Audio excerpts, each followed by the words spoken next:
Jangan lupa subscribe YouTube channel Metro TV News dan jangan lupa nyalakan notifikasinya. Ya, pemirsa, lalu apa yang salah dari sistem pembelajaran tatap muka sehingga muncul klaster pembelajaran tatap muka di beberapa daerah? Kita akan tanyakan langsung kepada juru bicara Satgas Penanganan COVID-19, Profesor Wiku Adhisa Smito, yang sudah bergabung bersama kami melalui sambungan virtual. Selamat pagi, Prof. Wiku. Selamat pagi. Iya, terima kasih Prof. Wiku sudah bergabung bersama kami. Prof, ini mau langsung saja terkait dengan data sebenarnya berapa banyak sekolah atau klaster sekolah selama pembelajaran PTM. Kalau kita tahu, Kemendikbud sebenarnya sudah meralat informasi tersebut. Dari 2,8 klaster sekolah, katanya itu bukan klaster sekolah, tapi jumlah siswa yang dilaporkan positif COVID-19. Jadi sebenarnya datanya ada berapa klaster sekolah, Prof. Wiku, yang sudah terkonfirmasi menjadi klaster sekolah selama pembelajaran tatap muka setidaknya 1 bulan terakhir ini? Ya, jadi begini, tentang data tentunya Kemendikbud Ristek yang lebih punya data detailnya, tetapi pada prinsipnya setiap sekolah yang membuka PTM tentunya harus selalu berkoordinasi dengan pemerintah daerah maupun pemerintah pusat agar seluruh kondisinya termonitor. Dan apabila terjadi sesuatu bisa langsung dilakukan perbaikan baik oleh pemerintah daerah maupun oleh pemerintah pusat. Jadi di dalam membuka pembelajaran atau pendidikan tatap muka kita harus pastikan bahwa kesiapan dari seluruh infrastrukturnya bukan hanya di sekolah ya. Kita perlu tahu ada 3 aspek. Siswa itu berasal dari rumah, terus kemudian berada di dalam perjalanan, dan kemudian di sekolah, dan kembali lagi perjalanan, dan kembali ke rumah. Seluruh sistem itu harus dipastikan aman buat mereka. Sehingga apa yang tercatat sekarang dengan beberapa sekolah dan siswanya mulai tertular, itu harus menjadi pembelajaran dari 3 pihak itu tadi, tiga tempat tadi. Jadi dipastikan di rumah betul-betul tidak tertular. Kemudian di perjalanan menggunakan alat transportasi yang aman untuk siswa itu menuju ke sekolah. Yang ketiga adalah aktivitas belajar mengajar di sekolahnya harus betul-betul aman. Dan itu bukan hanya cuma siswanya, tetapi juga guru dan seluruh pegawai di dalam sekolah itu. Jadi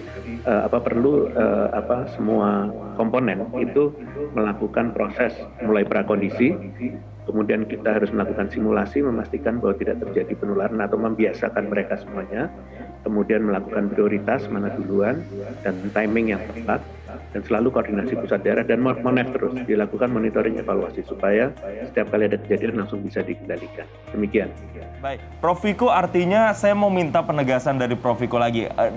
Munculnya klaster-klaster di sekolah ini selama pembelajaran tatap muka selama 1 bulan terakhir bukan semata-mata karena adanya pelanggaran protokol kesehatan hanya di sekolah, tapi juga ada kemungkinan-kemungkinan lain yang bisa ditimbulkan mulai dari rumah dan saat perjalanan ketika menggunakan kendaraan atau kendaraan umum menuju sekolah, begitu Prof?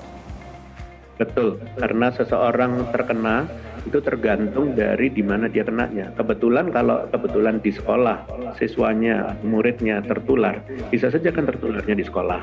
Orang kan berpikir gampangnya kan tertular di sekolah, tetapi padahal dia juga melakukan perjalanan dan bisa saja tertularnya di perjalanan atau bahkan di rumah. Jadi maka dari itu harus dilakukan investigasi epidemiologi untuk memastikan tertularnya di mana. Dan kita baru bisa menyebutkan klaster. Kan bisa saja klasternya klaster rumah tangga sebenarnya. Kemudian anaknya sekolah, kan bisa begitu. Jadi jangan cepat-cepat mengatakan itu klaster keluarga atau klaster sekolah, dilihat dulu, diinvestigasi dulu. Tetapi kalau mulai ada pola di sebuah sekolah, semuanya mulai tertular, itu ada tanda-tanda bahwa aktivitas yang dilakukan oleh mereka dimanapun itu menuju ke sekolah atau di dalam sekolah itu berkontribusi terhadap penularan. Itu harus langsung dikoreksi, ya, langsung diberhentikan, kemudian diinvestigasi dan dilakukan pelacakan kontak supaya jelas kontak eratnya mana, dites sehingga tidak menyebar lebih jauh. Demikian.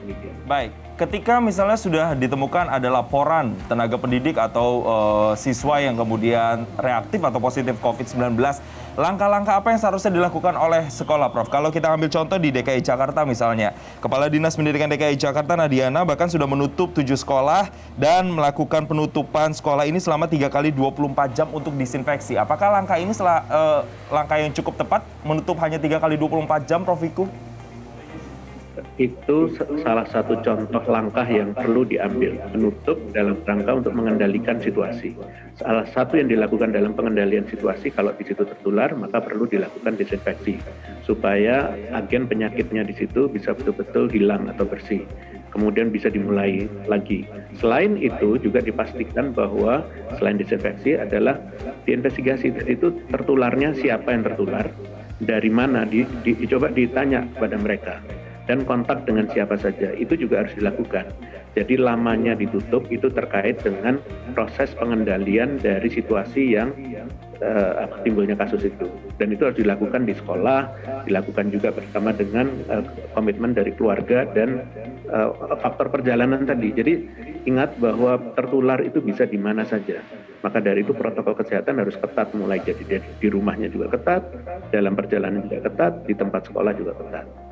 Demikian. Baik, Prof. Nah, ini yang kemudian juga menjadi permasalahan adalah kalau kita melihat SKB 4 Menteri terkait dengan pembelajaran secara tatap muka, salah satu syarat yang diharuskan dalam pembelajaran tatap muka ini adalah tenaga pendidik harus sudah tervaksin 100%. Tapi padahal kenyataannya kita belum sampai 100% tenaga pendidik kita yang tervaksinasi. Begitupun juga dengan para siswa. Apakah kemudian kondisi ini aman untuk para siswa bisa melakukan pembelajaran secara tatap muka untuk dilanjutkan lagi, Prof? Karena kalau kita melihat pun data dari PBID bahkan mencatat sampai dengan akhir Agustus ada kematian anak 100 anak per minggunya akibat COVID-19, Prof Wiku. Ya, jadi dalam penanganan COVID itu tidak bisa hanya dengan satu hal saja. Jadi ada 3, pastikan prokes 3M, yang kedua melakukan 3T oleh pemerintah pusat maupun pemerintah daerah, yang ketiga adalah vaksinasi. Dipastikan 3-tiganya itu dilakukan, itu adalah tameng, nggak bisa salah satu. Nah, sekarang kalau kita berbicara vaksinasi, tentunya orang-orang yang divaksinasi lebih aman daripada orang yang belum divaksinasi lengkap. Nah, jadi pastikan orang-orang yang sekolah atau yang memberikan pelajaran juga orang-orang yang sudah divaksinasi. Kalau belum, ya mungkin itu masih belum aman. Untuk itu, orang-orang yang seperti itu jangan ambil risiko dulu. Jadi itu salah satu contoh. Kan kalau kita berbicara tentang vaksinasi dalam satu area besar, misalnya kota, kan tidak serta-merta terus seluruhnya orang itu juga bisa sekolah, kan gitu. Jadi pastikan orang-orang yang bisa melakukan pendidikan tatap muka tersebut adalah memang orang-orang yang sudah aman. Supaya kalau sampai terjadi apa-apa, atau mungkin malah justru itu, menghindari untuk terjadinya penularan. Karena secara kolektif, mereka sudah terproteksi dari vaksinasinya. Tapi jangan lupa tetap menjalankan 3M. Dan jangan lupa melakukan testing dan tracing apabila ada yang tertular. Demikian. Baik. Prof Wiku, mungkin terakhir banyak yang bertanya-tanya juga bahwasanya kegiatan pembelajaran secara tatap muka ini hanya diselenggarakan di satuan pendidikan mulai dari SD, SMP, dan juga SMA, sekolah menengah. Nah, bagaimana dengan perguruan tinggi sendiri atau pendidikan tinggi? Sebenarnya kapan bisa dimulai kegiatan pembelajaran tatap muka di tingkat pendidikan tinggi? Jadi sebenarnya mungkin saya mau refresh lagi ya, bahwa memulainya suatu aktivitas sosial ekonomi, salah satunya pendidikan, itu harus melalui 5 langkah yang aman ya. Yang pertama adalah prakondisi. Pastikan semua komponen siap untuk melakukan suatu aktivitas sosial ekonomi. Yang kedua adalah timing. Pastikan waktunya ini sudah tepat atau belum, penularannya masih tinggi atau tidak di lingkungan. Kemudian prioritas. Apakah ini pendidikan tinggi, pendidikan menengah, atau dasar, dan seterusnya. Jadi prioritas. Kemudian juga melakukan koordinasi dengan pemerintah daerah, koordinasi dengan pemerintah pusat. Apabila ada sesuatu, pasti harus bisa dibantu. Itu tujuannya. Yang kelima adalah monitoring evaluasi. Kalau sudah berani jalan, sudah melakukan simulasi dengan baik oleh seluruh komponen, dan ternyata ada kasus, harus direm. Tetapi kalau bisa tidak ada kasus, maka boleh diteruskan dengan baik. Jadi prinsip kehati-hatian itu tetap harus dijalankan siapapun, dan kondisinya berbeda-beda satu daerah dengan daerah lain.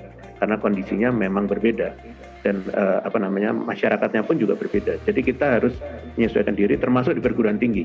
Ya, jadi itu semua harus dilakukan dengan baik. Demikian. Baik. Artinya kesimpulannya, Prof Wiku, untuk pembelajaran secara tatap muka ini walaupun sudah ada laporan beberapa kasus positif, baik itu guru dan tenaga pendidik, bukan berarti serta-merta langsung menghentikan kegiatan pembelajaran tatap muka.